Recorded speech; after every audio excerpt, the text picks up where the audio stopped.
അപ്പം നമുക്ക് ഒരു ഉരുളക്കിഴങ്ങ് ഉള്ളി തക്കാളി കറി എങ്ങനെ ഉണ്ടാക്കുന്നതെന്ന് നോക്കാം. അതിന് വേണ്ട ഇൻഗ്രീഡിയൻസ്: ഒരു ഉള്ളി, സവാള, ഒരു തക്കാളി, ഒരു 2-3 പച്ചമുളക്, അത് എരിവിനനുസരിച്ച് എടുക്കാം. പിന്നെ വേണ്ടത് ഒരു ഉരുളക്കിഴങ്ങ്, ഒരു ക്യാരറ്റ് എൻ്റെ കയ്യിൽ തീർന്നു പോയി, അപ്പോൾ ചെറിയൊരു ക്യാരറ്റ് എടുത്തത്, വലിയൊരു ക്യാരറ്റ് എടുക്കാം. പിന്നെ ചെറിയൊരു കഷ്ണം ഇഞ്ചി. പിന്നെ ഇതിലേക്ക് പൊടികളായിട്ട് വേണ്ടത് 1 ടീസ്പൂൺ മുളക് പൊടി, 2 ടീസ്പൂൺ മല്ലിപ്പൊടി, 1/2 ടീസ്പൂൺ മഞ്ഞൾപ്പൊടി. ഇത്ര ഇൻഗ്രീഡിയൻസാണ് വേണ്ടത്. ഇതെല്ലാം കൂടി കുക്കറിൽ വെള്ളമൊഴിച്ചൊരു 2 ഗ്ലാസ് വെള്ളമൊഴിച്ചിട്ട് 2-3 വിസിൽ വരെ വേവിക്കാം. ഞാനപ്പോൾ ഇതെല്ലാം കൂടി കുക്കറിലിട്ടിട്ട് കാണിച്ചു തരാം.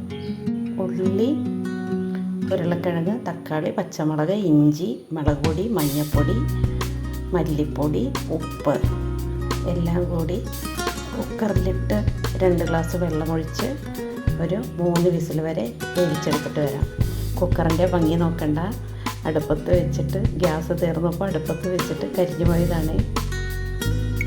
ഇനി ഈ കറിക്ക് വേണ്ട ഒരു അരപ്പ് തയ്യാറാക്കാം.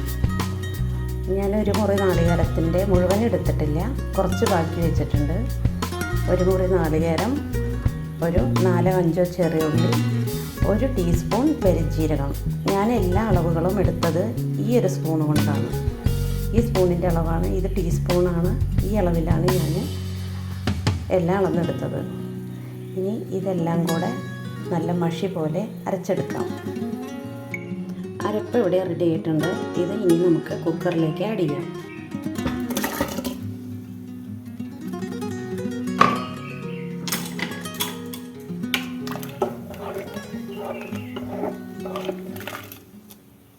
ഇനി ഇത് നന്നായി തിളപ്പിച്ചെടുക്കാം. നമ്മുടെ കറി ഇവിടെ നന്നായി തിളയ്ക്കുന്നുണ്ട്. ഇനി വാങ്ങി വയ്ക്കാം. ഇതിലേക്കൊരു വറുത്തിടാനുണ്ട് ചെറിയ ഉള്ളിയും ചിക്കൻ മസാലയും. ചെറിയുള്ളി നല്ല മൂത്ത് കഴിഞ്ഞാൽ ചിക്കൻ മസാല ഇട്ട് വറുത്തിട്ട് കഴിഞ്ഞാൽ നമ്മുടെ കറി റെഡി ആയിട്ടുണ്ട്. സിമ്പിൾ കറിയാണ്, എല്ലാവരും ഉണ്ടാക്കി നോക്കണം.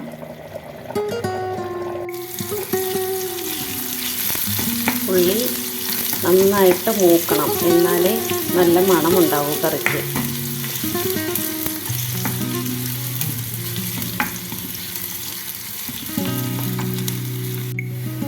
ഉള്ളി നന്നായി മൂത്ത് വന്നിട്ടുണ്ട്.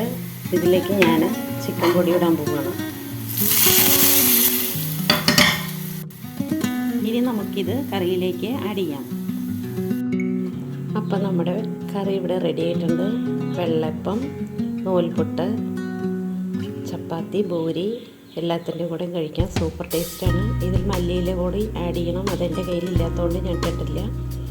സിമ്പിളായിട്ട് ഉണ്ടാക്കാൻ പറ്റുന്ന ഒരു കറിയാണ്. ഉള്ളി തക്കാളി ഒന്നും വഴറ്റിയ സമയം കളയേണ്ട ആവശ്യമില്ല. നല്ല സൂപ്പർ ടേസ്റ്റാണ്. എല്ലാവരും ഉണ്ടാക്കി നോക്കുക, കമൻറ്റ് പറയുക, സബ്സ്ക്രൈബ് ചെയ്യുക. Thanks for watching.